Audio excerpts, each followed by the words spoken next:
ndasubiye kuramutsa abakundi ba ATV nongera kandi ndababwira ati bite murameze neza aho bivanye naho muherereye muganda vyizira neza kumerewe neza hamwe no musi sinababwira ngo kaze mu kiganiro uno musi mvumbuye umusani wacu wo mu Burundi umusani ryari nakoshereje sasa c'était pas moi umva kanoti ni atari basasa njewe nk'umwana ari eduke navuze ati reka ndamukurikire aho yarari ko hari umuntu yamamagaye yarambwira yari ndavuga ati reka ndamukurikire nicishe bugufi sabe ikigongo hama kanoti nako tuzovugana inbox cameraman twende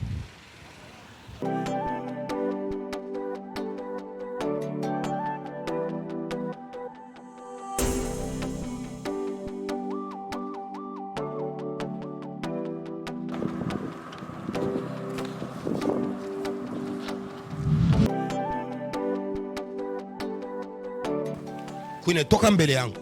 Kujisirikisha Bidondo, that is a small problem. Wevuga. Uri mubiki kwanza? Ndiko ndarangura. Kurangura. Wansanze mukazi kwine ushaka probleme nanje. Wansanze mukazi frema na muntu ushaka ndiko ndarangura ibintu vyanje vy'amahomo bya biopower reka ndabijane muhira. Wansanze mukazi shaka problem. Uribuka wa musi waranusi. Ego ni nayo mpamvu naje na kamera naje na microphone yanje imbere y'abakunzi ba ATV ndagusaba ikigongwe uraza kanoti biragoye Bidondo kandi ureke gushavura nanyi ibyo byose bijanye ni same ndayivuze kandi imbere y'abakunzi ba ATV namukurikiye Bidondo ndamusaba imbabazi genre nyine naravuze cyane n'induru niki ariko mbabarire civil bro civile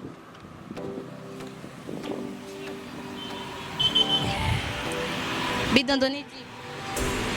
Allo. Bakundi ba STV yashavuye ni bwa mbere tubonye Bidondo ashavuye kandi c'est à cause de moi. Niyo mpamvu nemeye kuza. Shaka ndakubabarira. Shaka ndakubabarira. Ego ni naco canzanye ngaha.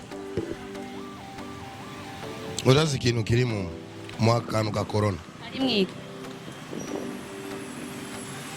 Ndashaka ndaguhe condition imwe.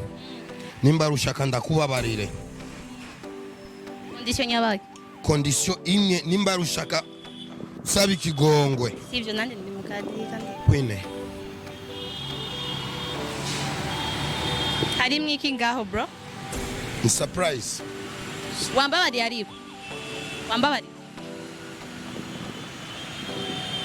Ndabajije ariko kwa wambabari urakoze bro reka tugende. Oya nakubabariye. None amaze kushira mu. Deja wamaze kugira iki? Amène la microphone.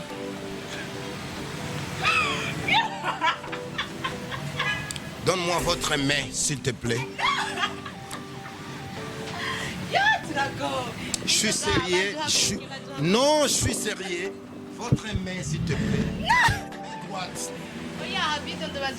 Zana main droite, votre main, s'il te plaît. Non, non, shakugiri. Ouais, Eric, ndakugiriye surprise. Non, non, ntabiheba. Ariko wari wambabari. Abakunzi ba seti. Nimba ari umukogwa aranuse ashaka ndamubabarire. Ndagomba ndamwambika ipete abe umugore wanje wa 10. Bidondo Ishaka umugore wa 10 kubera iki no mugore wawe wa 10? Utemera cyane sinshobora kukubabarira. Ndashaka ndakwambika ipete ube my 10th bureau kuko ari wa mbere wa kabiri wa gatatu gushika kuwa 9 ube wa 10th bureau utemeye bwana bifu mimi na wewe bifu inaendelea mpaka milele. Najenga ndakunda gusaba ikigongwe bro kandi ingira bakundi ba STV Bidondo ngagomba ngira wacu murabona namwambise pete ikwene tenda kupunguzisha pete iyo liba Bidondo gaga inagukwiye sawa iyo yayivye Bidondine ngo araje kuyinyambikana navya inibere kuko ibi bintu ashobora yo bakundi ba STV agomba gireko uba ajeje kunyambika imeze mushere katurondera umushere atugirire vya bindi none buryo urisediye anti jendi seri namaze imagine bakundi ba ATV kubera twege dushaka kumenya byose reka turabo umushehe batujanako tuje kumuraba yanyambitse ani hasi oui reka nda telefone umukozi aze kubitora ndabirihe hanyuma tuca tugenda kwa shehe kugira ngo atugirire kakantu uno musi nyene abakunzi ba setive nzomushira mu nzu uno musi nyene vraiment je suis content reka nda telefone wamba warire nakubabaye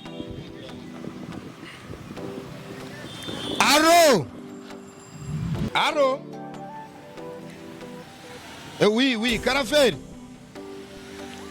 ingo kuri kotebu kuri magaze ya biopower ajya kuri kotebu uriko raza ushitse kuri kotebu nyene kotebu parcelle ya mbere ni station ya kabiri ya gatatu ucubona magaze ya biopower hanunda niyo turangura namaze kurangura ibintu vya oya arabiguha ibintu byose namaze kurangura reka ndari amahera ucuza kubitora ucubishira hajya ku magaze ego mfise doto no munsi reka ngende kumurondera umushere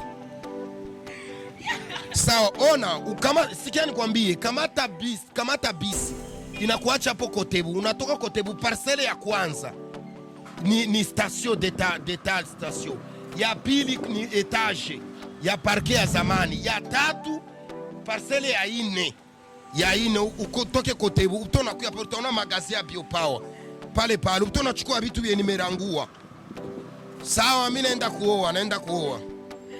naenda kuoa ule mwanamke nikosea adabu akiwa kuniomba msamaha ndo mwe naenda kuoa anaitika kuwa Bidondine 10 yeme kuwa Bidondine 10 siwezi kuacha hiyo shensi wa bibi wa 10 sawa nyaruka reka ndamuri nama era bajaji na musiginga reka ndamuri kwino niko na pesa ndira najua uko na pesa ndira ndakubaza none wewe bido kusha kugira Bidondine wa 10 eski utaniweza kweli nimba takwinjiza madepense bakunzi ba ATV ataniweza azonshobora vyavye kuweza bale nefu wenyewe niko na nani reka ndakubwire nje rero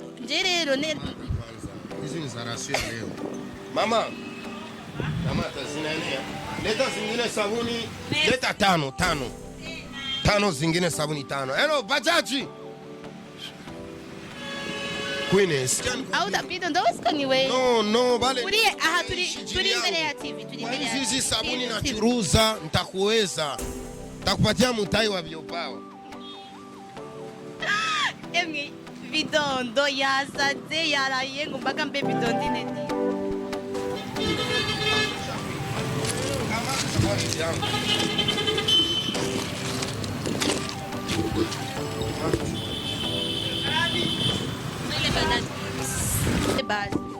kugira urabona nawe zoba 10 kugira ndifisa Bidondine benshi sero bitwaye kwa Bidondine nabarangura kila mtu nampa budogo anachuruza bora mia ujanipa yakutara sheri akabe kurangwani 14000 akanako be kurangwani 8000 francs akanako be kurangua ndibasa ko ikiro ni 5000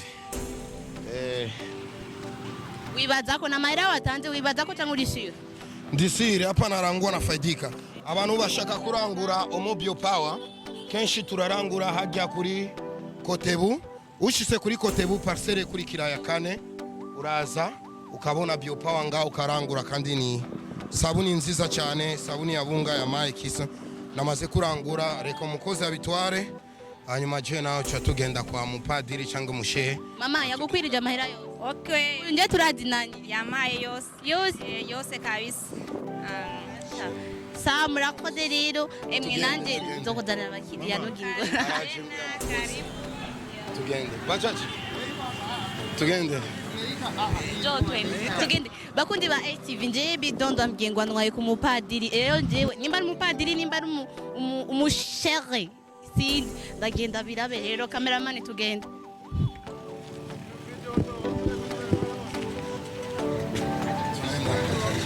mama anataka kuchukua usijali tunaenda mbajaji twende naenda kumuoa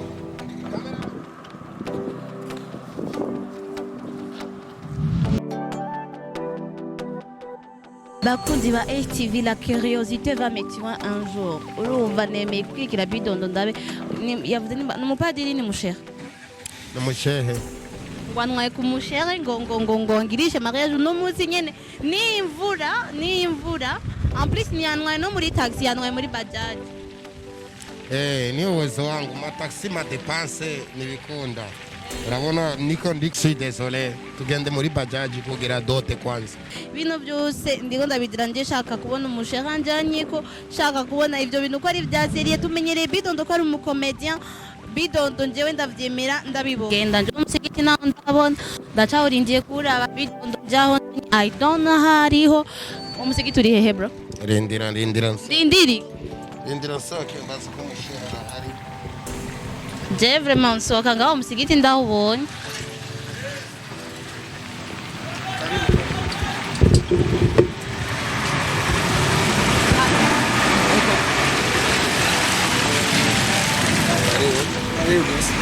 None Bidondo ko tarata. Ko tarata. Shehe anakuya. Wewe waambie Fika ndo huyo. Karibu shehe.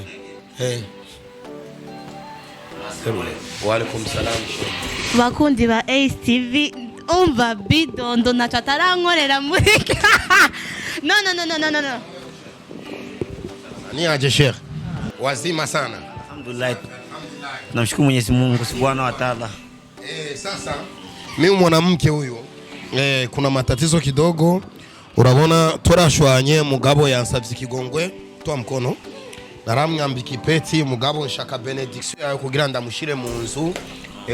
Rindira gato Bidondo. Rindira. Mkombozi. Jenda guheruka uri umuririmbyi uri ambassador wa Biopower. Wabaye shehe. Ushehe turabugendana. Kubera iva ku Mana kandi niyo tuva natwe bisigura yuko iyo duhezagiye twarahezagiye ibijumbu biramera harakana abana b'abantu Mana umva ngaha amaguru ayajumira je Bidondo ndadanye ngaha mbwira ati ngo anzaniye ku mujengo tugire mariage nemera nyambika bag ya 200 francs urumva nje iri umushehe sanze ari Mkombozi hajya kuba umushehe Mkombozi ni izina umushehe nayo n'ugwego spirituel Bitu biko bien. Sasa shimama hapa fanya hivi. Mbo hapa tuko ifo tufanye mariage shehe. Lakini sasa ushehe ni mfanya biashara. Ni ushehe umukomeksa. Muri ico gifo ko mushorera kugira ngo aronke morale. Uri kurondera inter? Oya, isi intere dushaka tuboze kwanza umubiri kugira ngo n'umutima tusuguture neza umutima na imitima yantuyoze hanyuma tuyihuze tumaze koza kwanza n'umubiri hajya hanze hacyafuye n'indani hacyafuka Na probleme none we amahera yiwawe na mahera yiwanje je nakurongoye reka basi nacho tubaze kuntu bigenda hanyuma tucadutora tubaza amabeyi batubwira amabeyi mwe ni mutore gusa mce mutanga amahera kubera ibiciro nakahere nimwogira mariage nimwogura impete nk'iyi mutangure kubazagiza ibiciro byaha ni make cyane nacho she none yinangaye iyi ni 9 kuri wewe akana gatoye none akanako nangahe akani ni cyatano akanako akani gihumbi zana kanini ya kuzumka kanini ya kangaka munaona mbele ya kufanya mariage kwa shehe aombi pesa anaomba tunaendeleza mbele mambo ya msikiti ifo kwanza tunashorea sabuni ya Biopower ifo tukwe baswafi Mkombozi ko atubwiye ngo ubushora bugendana hari amagambo bavuga mu ba musulman genre inshallah iki inshallah no kuvuga imana ibishatse bon tubwire rero nakandi hamutu dusigurira ko twumve nyine kuri kalifa alioza alhamdulillah hama no gushima naanza kupenda hata umo kuzidia huyu Bidondine 10 sasa umugore nawe umwica kutuku ntagukura ko bucyafu sasa none shehe uraranguza ngaho ndaranguza kandi kuranguza wo ni make none umuntu ashaka kuranguza ndashobora kumubwira azehe adresse iwawe none adresse ngo baranguza ngaha cyangwa umuntu ashaka kugura Adresse yanjye ngani Kinama Bubanza kuri 20 numero 11. So ushitse kuri 20 numero 11 Kinama Bubanza 20 numero 11 ukibona biopower nizo ziba zuzuye mu nzu. Muri ico gihe uva nawo ubucafu uvayo wese. Inyundo y'ubucafu. Shehe natwa inyundo y'ubucafu. Merci beaucoup. Ndagomba dufate mu mutwe usenge mu mutima na masisiki masauti. Oya avuge bijya byo mizima ni bitugani wambye unzane kwa shehe. None kwa shehe uni shehe system. Usatubarikiye tuce tunjira mu nzu direct urabona kugira ngo shehe atubarikiye focus umo Kinama Bubanza 20e avenue numero 11 imbere ya uvye kuri kaburimbo direct hapo. Kama unakia na sheri wako unashorea umoya biopower, ndoa ni bure jameni, ndoa ni bure. Waswahili mpo? Shehe nikamate mkichwa nibarikiye. Bismillahirrahmanirrahim. Ya kama bude ya kanasta'in Allahumma sabirina. Allah Mwenyezi Mungu wa vijana nimewakutanisha hapa kwako. Vijana hawa wametembezwa huku na upendo, sio sabuni, ila sabuni ndio muondoka nazo, lakini upendo ndio umewaleta hapa. Matatizo yaliyopo ndani mwao tumeamua kuyaosha, tumeamua tuoshe nafsi zao kutumia biopower na kutumia neno lako Baba. Tunaamini kwamba umewagusa nafsi zao. Najua kwamba sasa hivi umeziosha palipokuwa pana kwama hivi umewapakutanisha. Najua hivi ndio anaenda kudumu tena soon, tutegemee wajukuu. Amina. Amina. Amina sana. Oh my goodness. Kumbura ziguse. Sana. Hapana kuniita Bidondo, ngoja. Iko. Hapana kuniita Bidondo, hivi unaniita mume wangu. Safi sana. Shirika.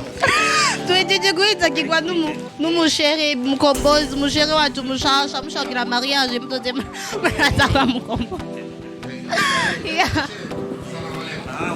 Assalamu alaykum wa rahmatullahi wa barakatuh. Na kuwa mme wa mtu, mme wa Bidondine 10. Bidondine numero combien? 10 maana huyu ni mke wa 10. Mumbarize kwa zonjobo. Oya, kuba yashoboye kwinjiza. Kuba yashoboye kwinjiza impeta. Okay.